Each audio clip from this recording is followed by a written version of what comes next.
Vavatu Sahaviryam Karavavahai Tejasvinavaditamastu ma vidvivahai. Om Shanti Shanti Shanti. We'll do the 22nd verse and then proceed. Okay. Prajanatam Nata Prasabham Abhikam Swam Duhitaram Gatam Rohit Bhutam Viramayishu Mrishyasya Vapusha Dhanushpaneryati Dhanushpaneryatam Divamapi Sapatra Kritamamum Trasantam Tedyapi Tyajati Namrgavyadarabasaha.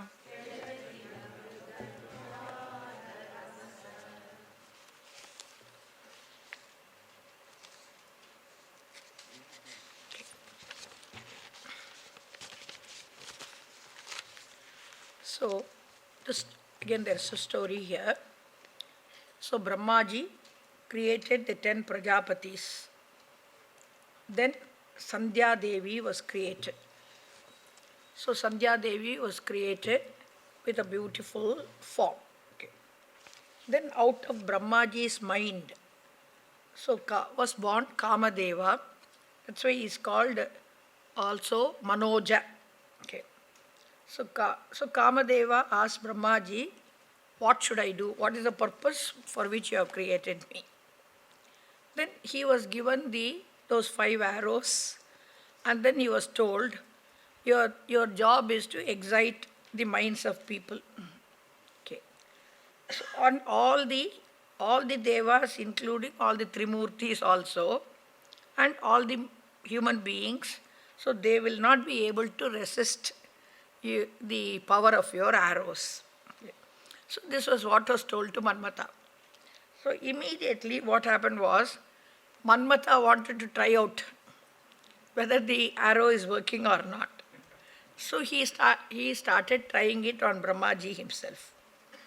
So since what purpose he had created, so that those arrows had that power, as though Brahmaji also fell under the maya of that arrow. And then what happened was, right in front of him was Sandhya Devi, who was created with such beauty. So Brahmaji also was, with the power of Manmatha's arrows, he was enamored by Sandhya Devi, and he started chasing her. So then Sandhya Devi converted herself into a female deer, a hind, and he chased her as a male deer. Shiva saw this and then said, what is this anartha? Because this is not what is meant to be. He took the form, the Purana story goes, he took the form of a hunter and shot an arrow at Brahmaji. So this is the background of the story. So the Pushpadanta is addressing Shiva. So he says, Hey Natha, O Lord, Dhanushpanehe te. So of you who is holding on to your bow, and that is you who is holding a dhanush, that is a bow in your hand. So you are Mrigavyadha Rabasaha. So that fury in the form of a hunter of an animal. So because he had taken the form of a hunter, so that Rabasaha, that fury, that speed, okay, Adhyapi Natyajati. So you don't give up that speed today also. That is that the speed of your chasing Brahmaji does not leave even today. Okay. Whom amum prajanatham. So Lord Brahmaji, who is abhikam, so who was seized with passion, swam duhitaram rohit bhutam. So he was seized with passion for his own daughter Rohit Bhutam, so who took the form of a female deer.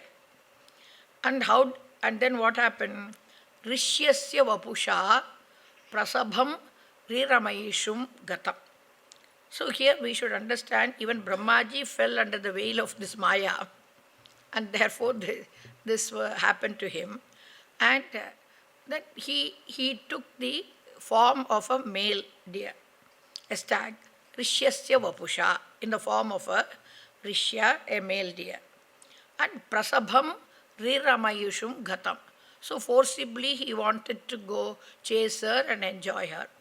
But then, since you are following him, trasantam, he was frightened and he escaped to the skies.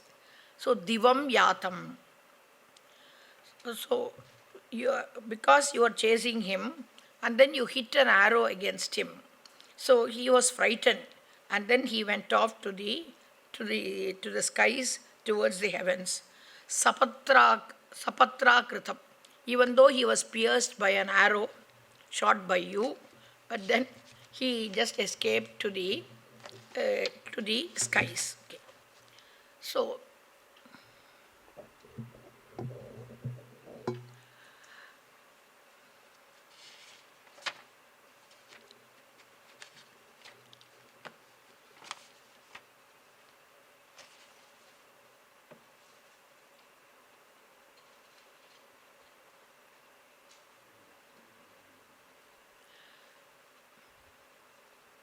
So it is said today that still Brahmaji is in the form of the Mrigashirsha Nakshatra in the sky, and Shiva as the hunter is in the form of Arudra Nakshatra, very close to that Mrigashirsha Nakshatra.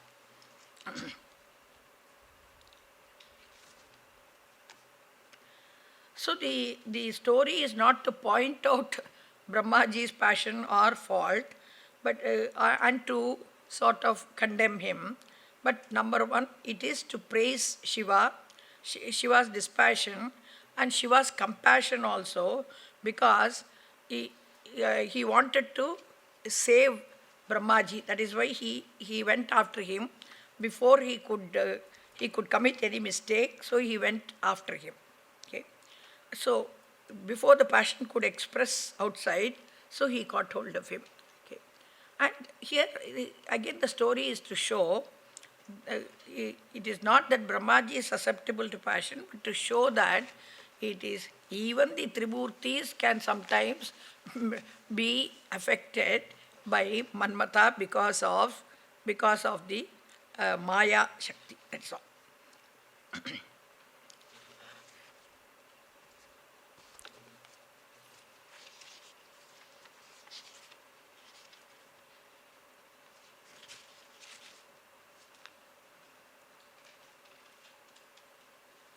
Okay, in the verse number 25, there is a reading that I think in the, actually you type Unicode in English and then it gets converted to Sanskrit. So there was a mistake in that. The word in the second line is Utsangita Drishaha, not Utsangati Drishaha. Utsangita Drishaha.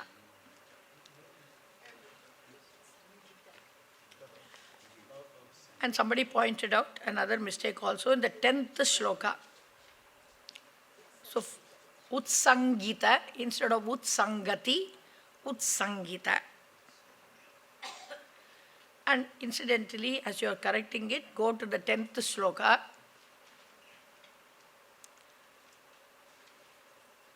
I didn't see the mistake at that time, but I gave the correct version. So there it is. Analam analaskanda vapushaha. Double anala is there, but I think here it is anila. So that anila should be so parichetum yata vanila is there, yata vanalam analaskanda vapushaha. Okay. Thanks for the people who pointed out the mistake.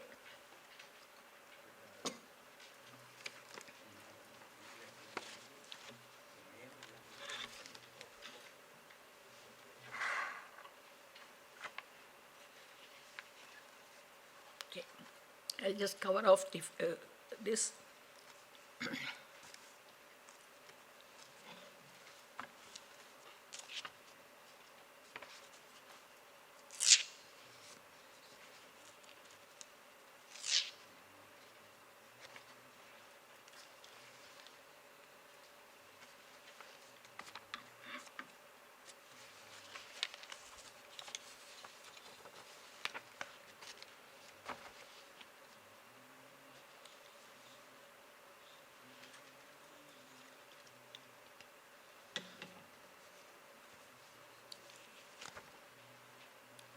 So the happiness manifests in the form of prahishyat romanaha with so there is horripilation, the hair standing on end, and pramada salila utsangita trishaha. So they have their eyes utsangita. Utsangita means united, yojita, united with Ananda Bhashpa. So Pramada Salila is Ananda Bhashpa. That is, Salila means water, Pramada happiness. So tears shed because of happiness, and those tears are there in the eyes. Okay. So with eyes filled with tears of joy. That's all final meaning. Okay. So we have to go to the 26th verse. Tvamarkastvam somaha Tvamasi pavanastvam hutavaha Tvamapastvam vyoma Tvamudharaniratma Tvamiti cha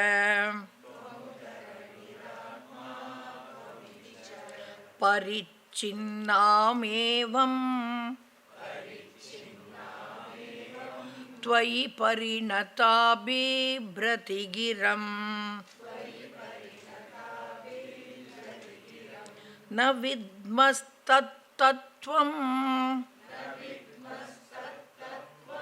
Vayamiha tuyatvam na bhavasi.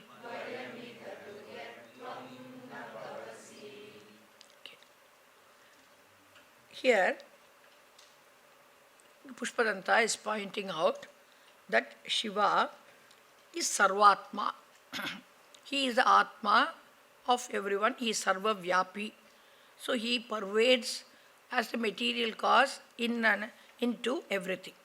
So when one wants to point out that he is everything, so there is one way of saying it. Shiva is referred to as what is called as Ashtamurti Brit. So yesterday I pointed out in the Dakshinamurti that the 5 elements are represented, the sun and the moon are represented, and the Jiva is there represented. So he is called Ashtamurti Brit. In fact, I said the 9th shloka of the Dakshinamurti Stotra points out that Bhurambam, Bhuhu, Ambamsi, Anilaha, Analaha, Aharnataha, Himamshuf, Puman. So these are the 5. These are the 8. So in Ramana also, in his Upadesasara, he says Ashtamurti Brit, Jagata Ishadi, Yukta Sevanam, Ashtamurti Brit, Deva Pujanam.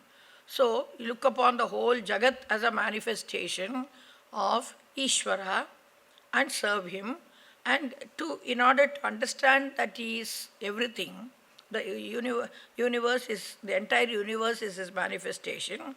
So 8 representative things were taken, 5 elements, the sun, moon and the jiva. So that is kept in mind, but he sort of puts it in a very funny manner here. Okay. So you have got He Deva.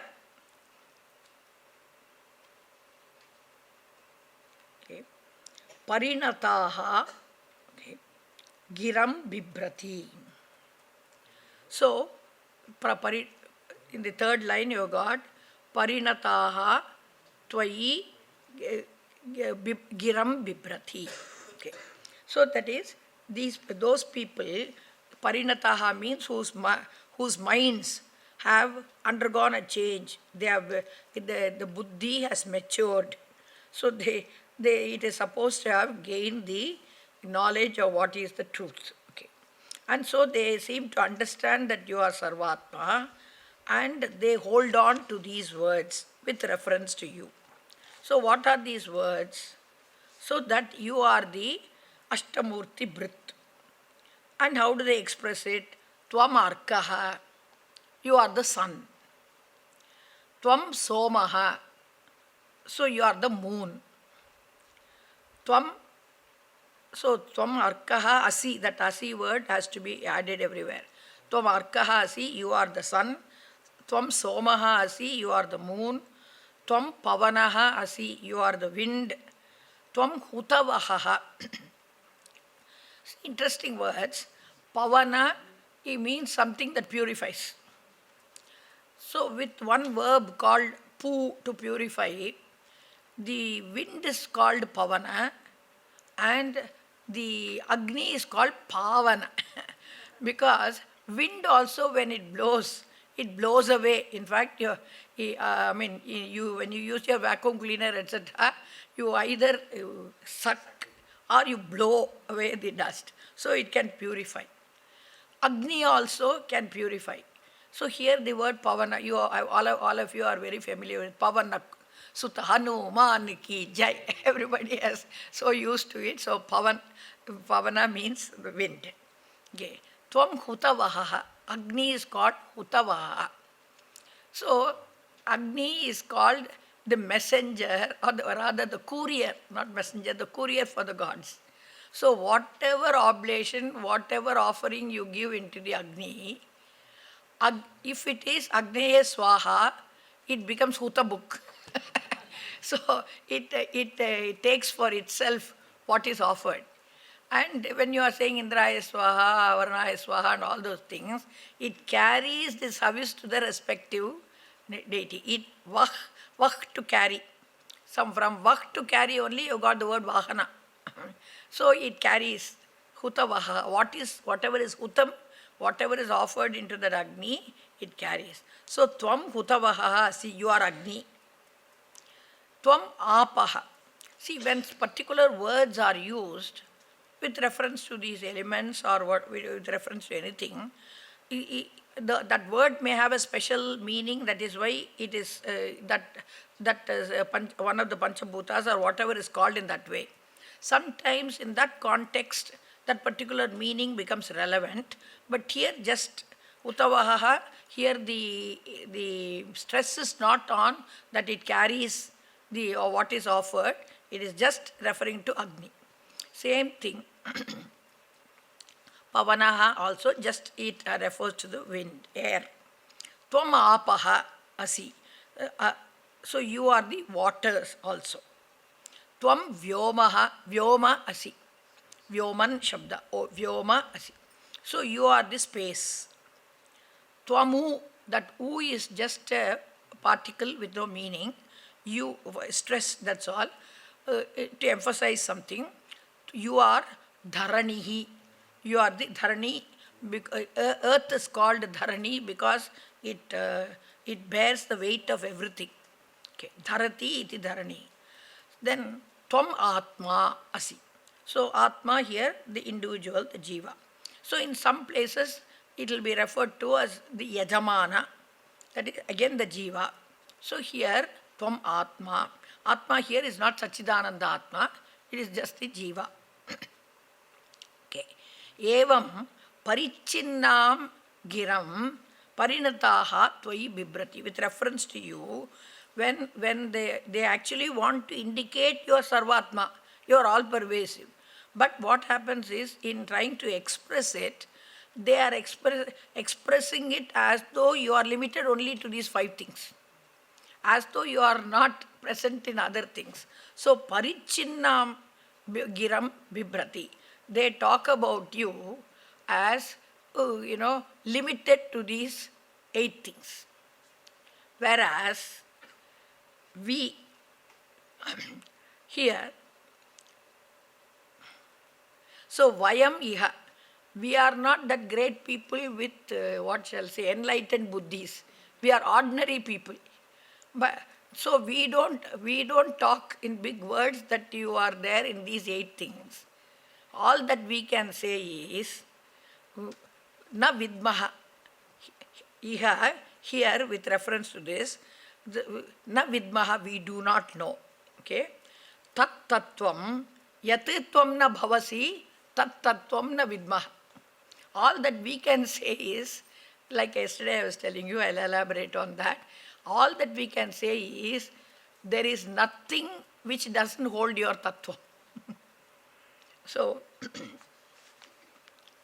such a tattvam into which you have not pervaded, such a tattvam we do not know. Okay. So we are not, they are all parinataha.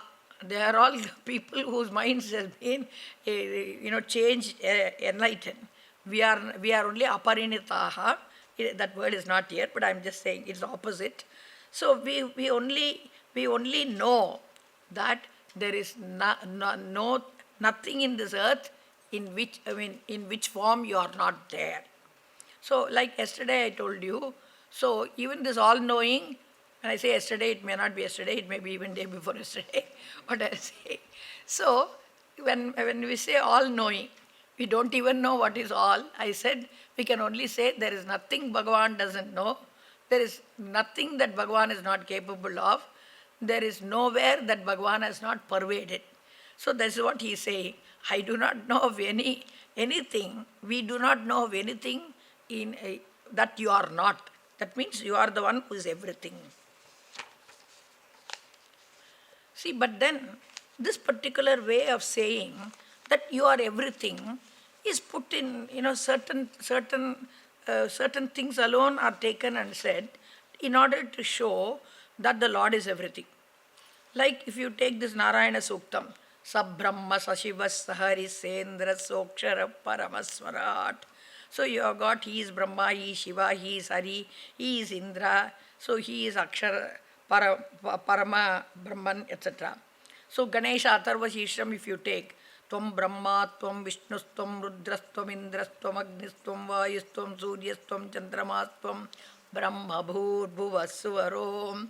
So there also again you are Brahma, you are Vishnu, you are Rudra, you are Indra, you are Agni, Vayu, you are Surya, Chandra, etc. So this is a little elaboration we do to show that you are everything. Even Kaivalya Upanishad says the same thing.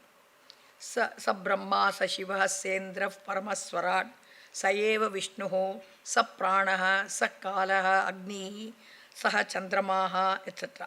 So it is to point out that Bhagavan is everything. Now if you take Rudram also, in the Rudram again you are pointing out Bhagavan is everything. Any Sahasranama points out that Bhagavan is everything.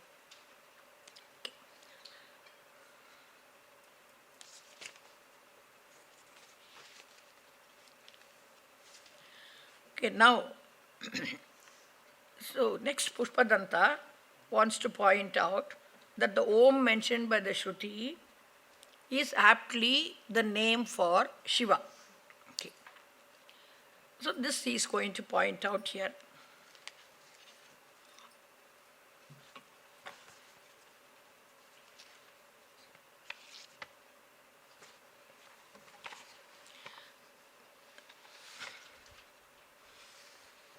Trayim tisro vrittihi Tribhuvanamato trinapi suran Akaradyairvarnaihi Tribhirabhidadatirna vikriti Tribhirabhidadatirna vikriti Turiyam te dhama Dvanibhiravarundanamanubihi Samastavyastam tvam Sharanada grinamyomiti padam. Here also a small correction. Samastam, there is no hyphen there. On the ta of samasta, put one dot. Samastam vyastam. Okay.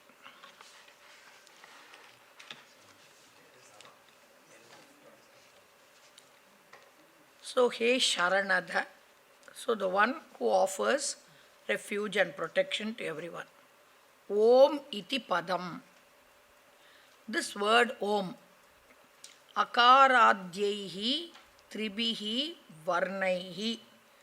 So the word Om consists of 3 letters, akara, ukara, makara. When you say makara, it is imkara actually. It is not im plus a. So a, u and The 3 letters are there. And through these 3 letters, so by Sandhi, A plus U will be O. So there are some people who write OM. There are some places you will find they write AUM. Okay. But whether they write AUM or whatever it is, it should not, when pronouncing it, you pronounce it only as Om. Nobody should pronounce it as Aum. Okay. Should not pronounce that, only Om. But then it has got these 3 letters. Okay, it's made up of these 3 letters. Akara, Ukara, Makara. So Akaradhyaihi, Akara, etc. Like these 3 varna syllables. Okay. And through these syllables, Abhidadat, it points out. So it's a Abhidhanam means a name. A name that points to an object. So it's called Abhidhanam. So Abhidadat, it points, as a word, it points to an object. So what all does it point? The 3 syllables of the Om, what all do they point out to? So number 1, Trayim. They point out to the 3 Vedas. Akara points to the Rik mantras. Ukara points to the Yajur mantras, and Im points out to Sama mantras. Okay. Then Tisraha Vrittihi. So the three states, you can take it, and the 3 states and things that are connected with it.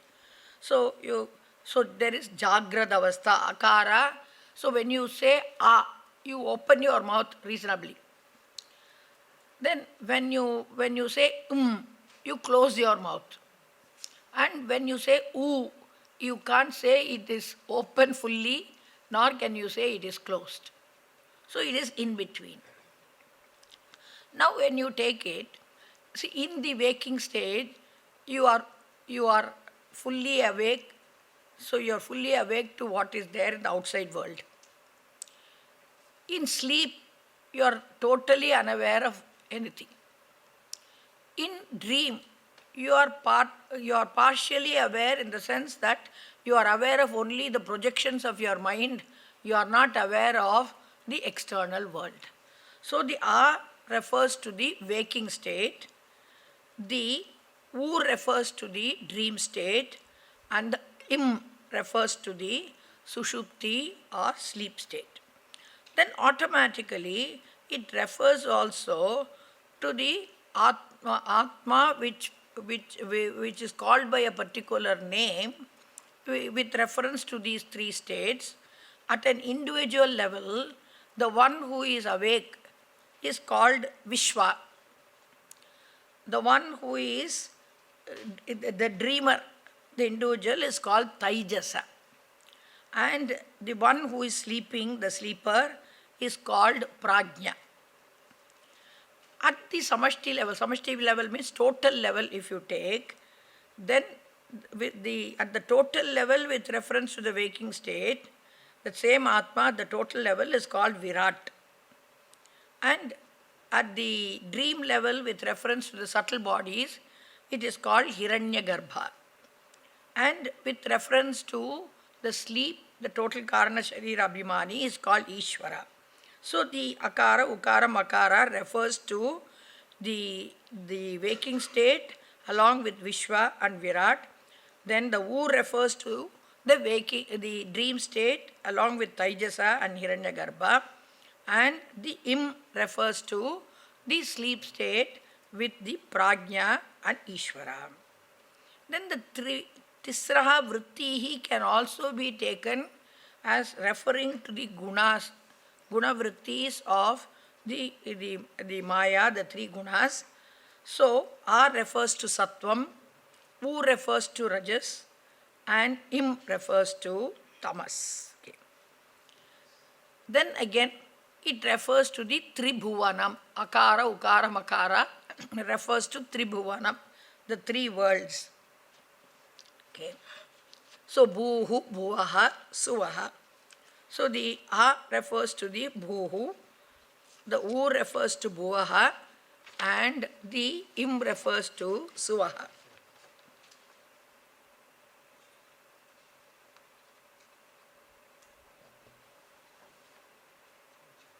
Okay.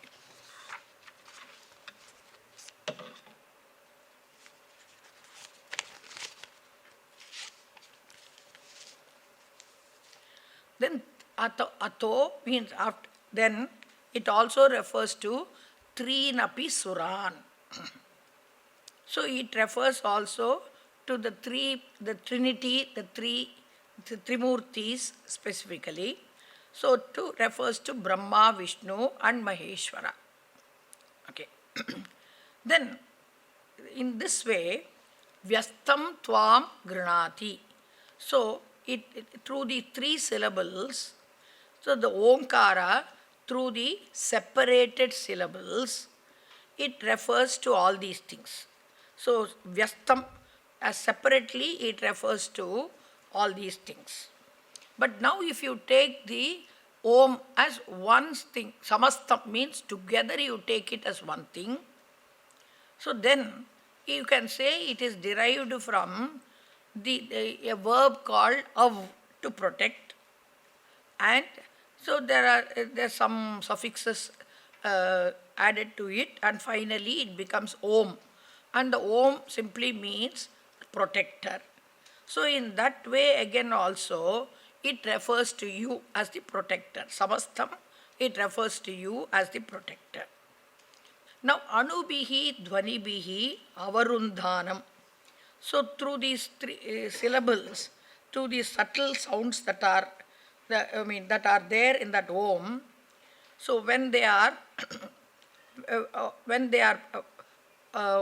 masked, okay, that is when you try to see what is there beyond, it is pervaded and at the same time it is beyond this, then there is something called Turiyam. Okay, Turiyam means the fourth. Here you initially, to draw attention, you say fourth. So that, generally when you say, okay, so supposing you say, this is the first, this is second, this is third, and this is fourth, I say, then the fourth, whenever we refer to, the fourth normally excludes the three. But here, it is called as a fourth only to draw your attention to it. So it is not a fourth which excludes the three. It is something that pervades the three and also extends beyond, exists, extends beyond it. Okay. So, the same one and the same conscious entity is called waker from the standpoint of the waking, dreamer from the standpoint of the dream, sleeper from the standpoint of the sleep. When there is sleep, there is no dream or waking. When there is waking, there is no dream or sleep. When there is dream, there is no sleep or waking. So each excludes the other two.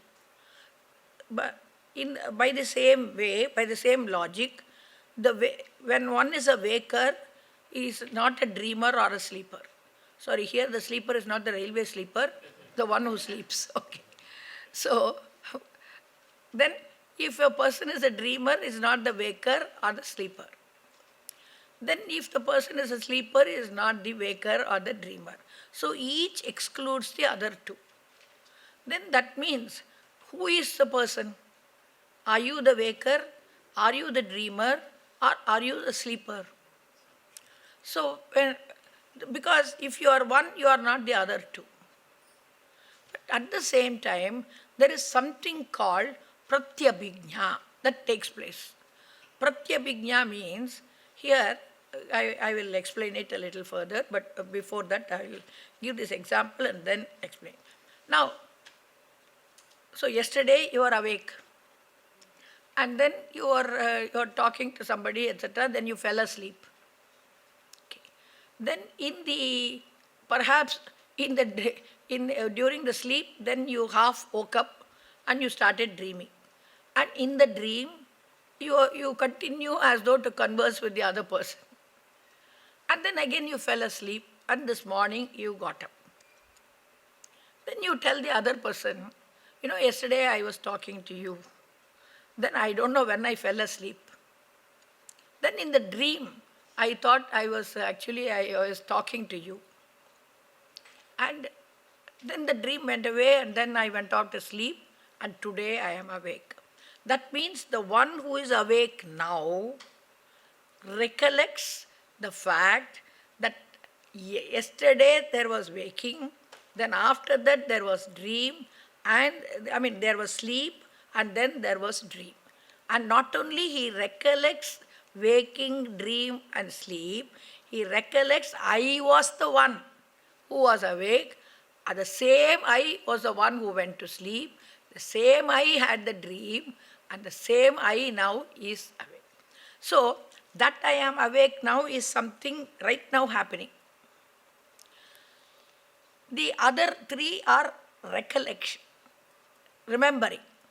Then what is remembered is connected to what is evident right now, that is called pratyabhijna.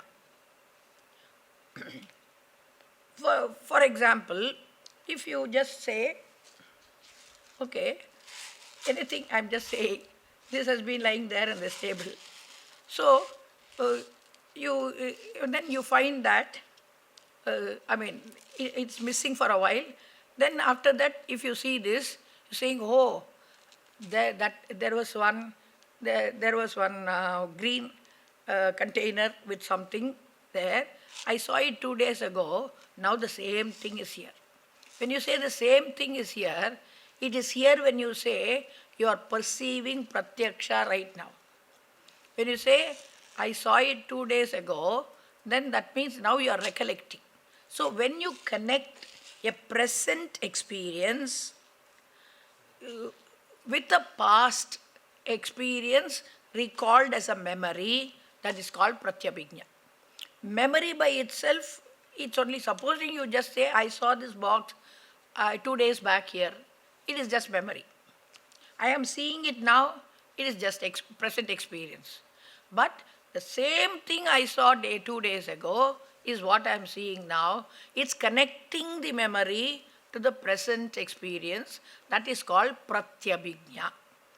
Now there is pratyabhijna, that I am the one who was awake yesterday. I was the one who went to sleep.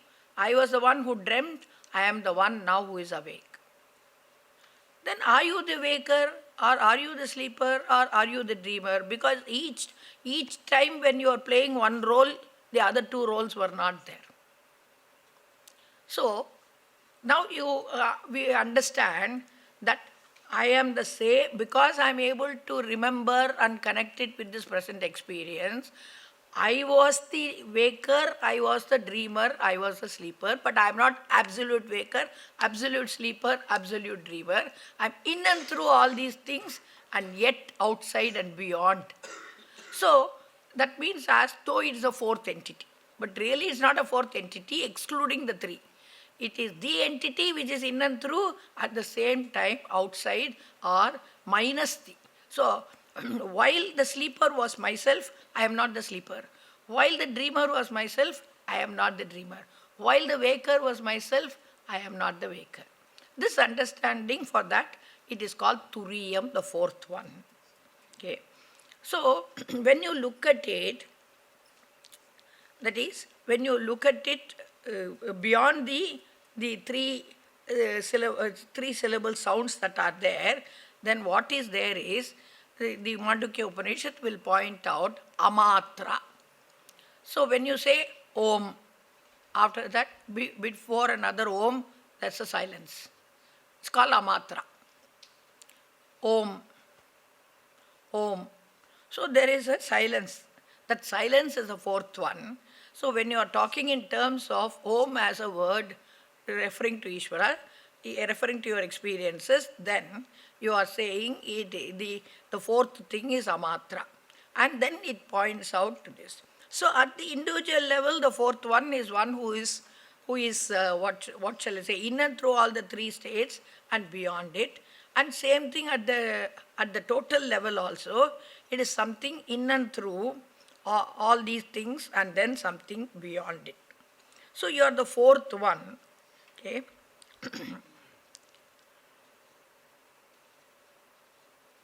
Which is Tirna Vikriti. Tirna Vikriti. Vikriti means a change. So Vikriti means a change. So Tirna Vikriti means free of the changing three states. So Vikriti here changing, because from sleep to dream to waking there is a change all the time. So Tirna Vikriti, te turiyam dhama tirna vikriti. So really your real nature is the fourth transcendent, if I can use the word, transcendental state, which is free of these three vikaras, which is free of these three states. And the Dhamma word also can bring in. So Dhamma can be abode. So this is your fourth abode, which is free from all these three states. Or Dhamma can also have the meaning of Tejas, Chaitanyam. So you are the conscious being who is conscious of the three states, yet you are free from these three states. So the amatra, the silence, points out to the nirguna Chaitanyam. And O Lord, so your Swarupa, your Dhamma is the Turiyam, okay, which you are pointed out through the Omkara. At the same time, what really points out to you is the Amatra, the silence. Okay. So this is what such a person, you at that Samasta, as a single word, as a protector, or as a Vyasta word separated into syllables, Tvam, Om iti padam Tvam granati. This word called Om, actually it talks about you, it describes you. Now here the word Te Dhama, Dhama can refer to Swarupa. So your Swarupa means, we say your Swarupa, actually you cannot say really my nature means I am that nature. My nature means generally whatever I say as my is always separate from me. So when I say my nature, is this nature separate from me? So if I say my mindset, it can be sort of looked at separately because the mindset is changing all the time. But what is intrinsic, what can never be lost, what can never change, that alone can be called Swarupa or the nature, true nature. So can you, even though we use the word the fire has gone cold. Can you think of a cold fire? You cannot think of a cold fire. You cannot say this is fire and this fire is cold, you cannot say. Even there, what do you say? This fire has gone cold. So it was in the form of fire, now it is no more fire. That's all you can say. Therefore, that your Swarupam or my Swarupam also is something they always say, it is like Rahoho Shirovate. So we have got, in the Puranic lore, we have got, there was one Asura who was cut into two. So the head portion became Rahu and the tail portion became Ketu, it is said. So then Rahu is the head portion is Rahu, Rahu is the head portion.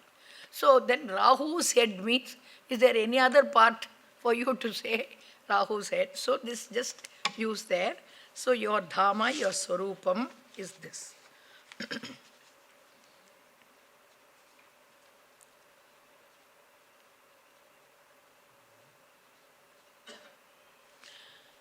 Now at this juncture, I also like to point out Puja Swamiji's analysis.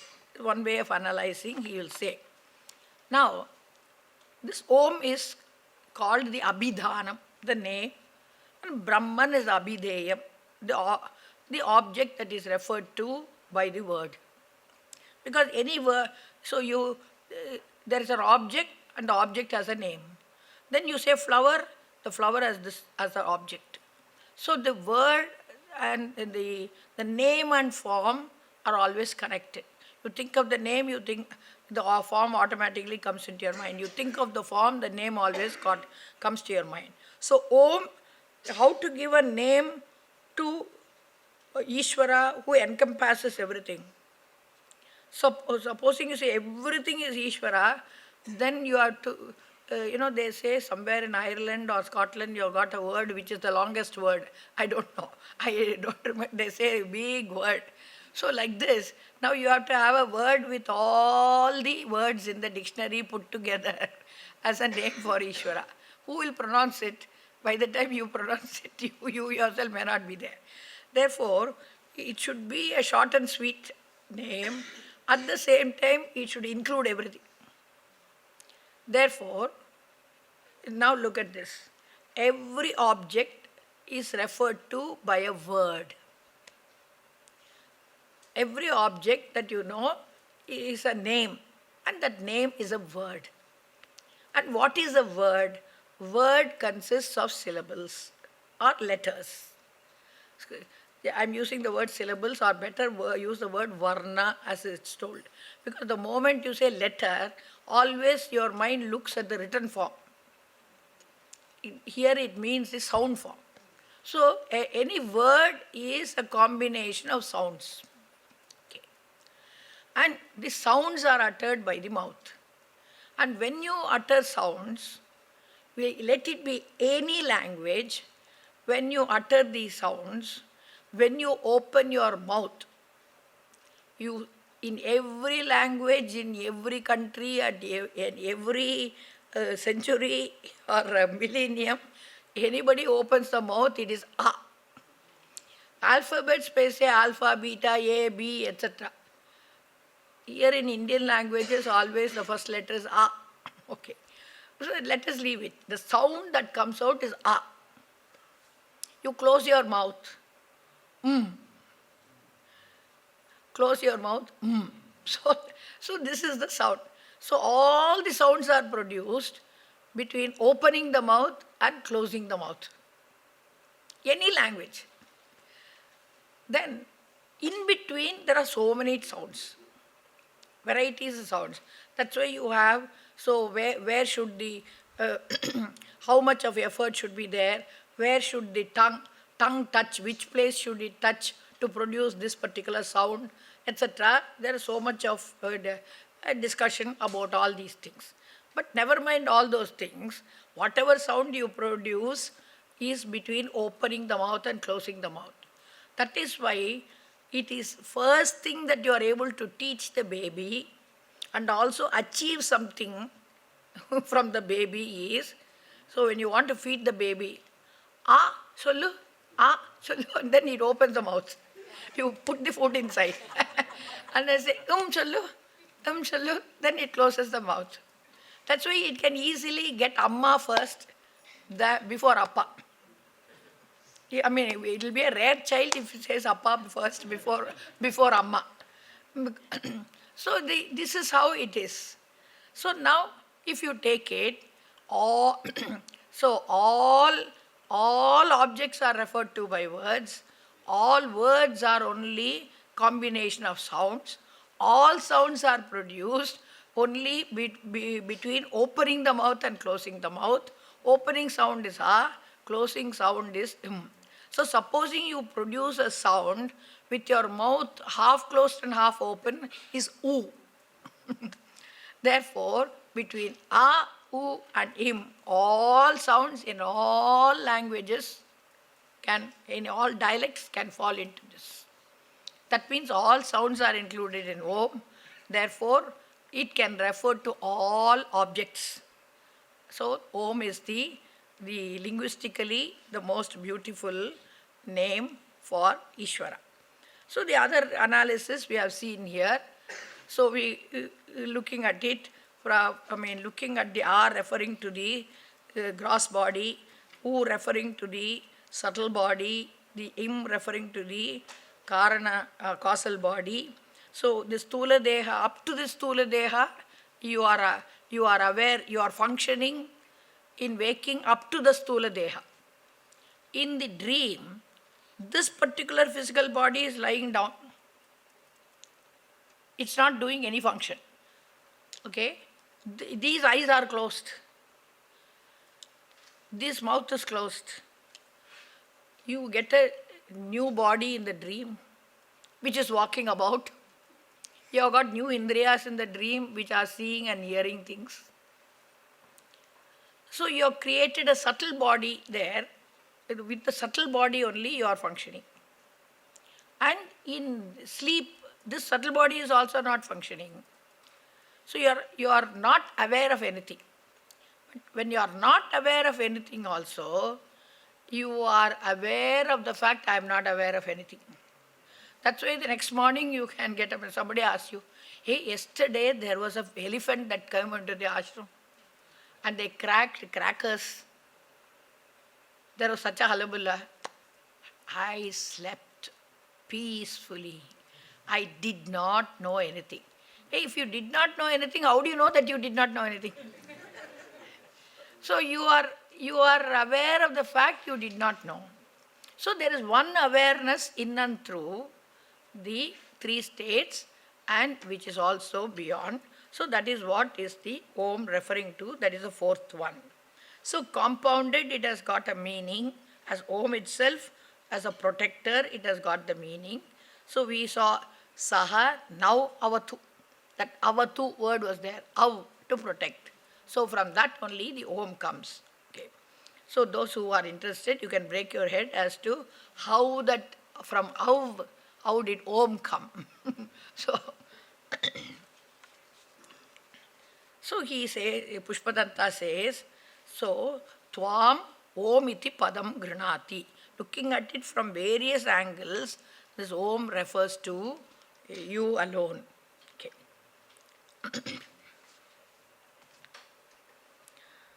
Bhavasharvo rudraha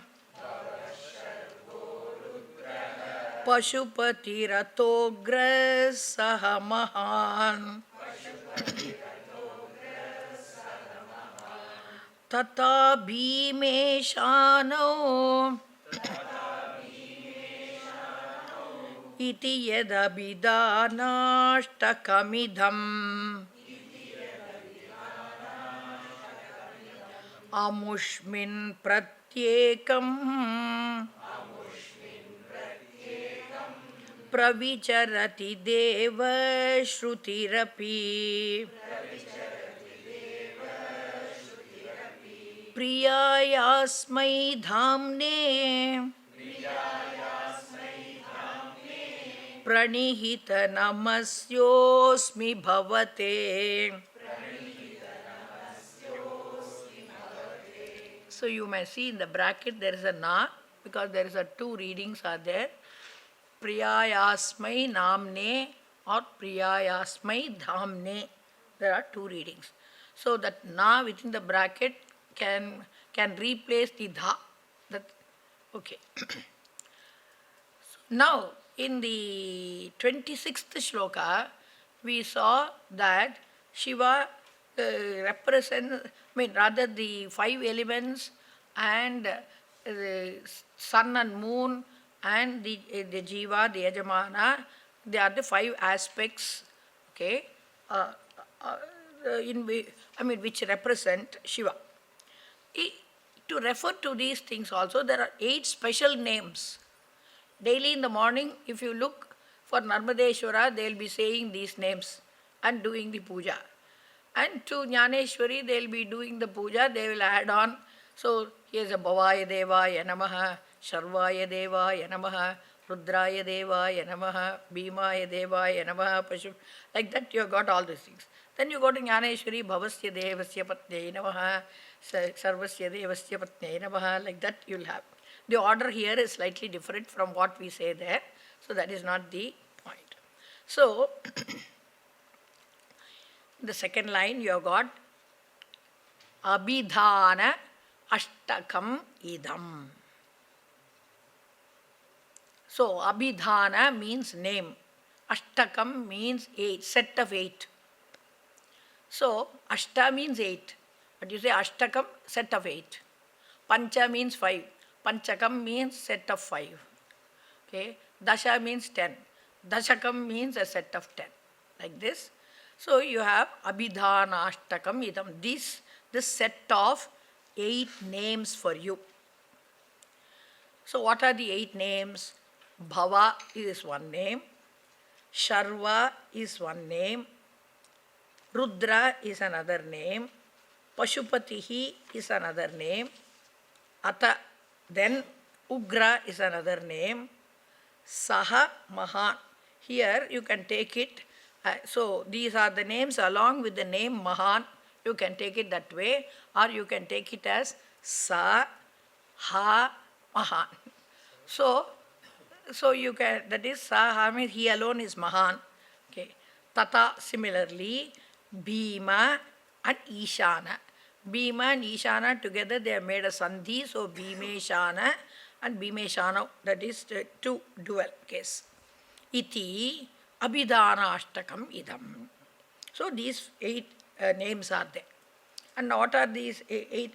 When you have these 8 names, okay, each one has got a special meaning, and each also refers to one aspect of the Ashtamurti. This is Ashta Abhidhanam, we are Ashtamurti. So, in fact, somewhere I should search in my phone. In 2 places, one is Montsar or some place, in another place, they have got the Ashtamukha Linga. If you go and search in the Google, you may get, they have got an Ashta, 4 faces above and 4 faces, like this one Linga. In 2 places, they have got like that in the temple. Okay. So, Bhavaha is a name for the Lord. Bhavati Asmat Sarvam Iti Bhavaha. The one from whom everything comes is called Bhava. That is, from whom everything originates. Everything comes.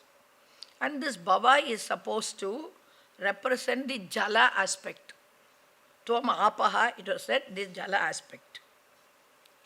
Sharvaha. Okay. I'll just finish only this name and then we'll see a thing tomorrow. So, Shrunati Hinasti Sarvaha Prajaha Iti Sharvaha. Or Samharati, that is Samharati Pralaya Kale Iti Sharvaha. So, that which destroys everything at the Pralaya Kala, that is why it's called Sharvaha. Or Shrunati Dushta Daityan Bhaktanam Papam Veti, so Sharvaha. So this, from this Shru Dhatu only, the word Shariram also comes. Okay. So he is one who destroys everything at the time of Pralaya, or the one who destroys evil or the papa of the bhaktas.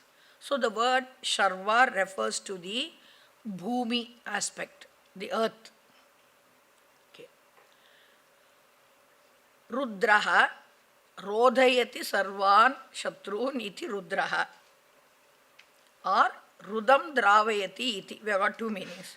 One, whoever is Ishvara or anti-dharma, etc., he makes them all cry. Okay. Or he is what? The rudam, grief, dravayati, he melts it and makes it go away, iti rudraha. So this refers to the Agni Murti. Okay, we'll see tomorrow the rest. Okay. Om Purnamadav Purnamida Purnat Purnamudachyate Purnasya Purnamadai Purnamevavashishyate. Om Shanti Shanti Shanti. Harihi Om Shri Gurubhyo Namaha. Harihi Om. Om.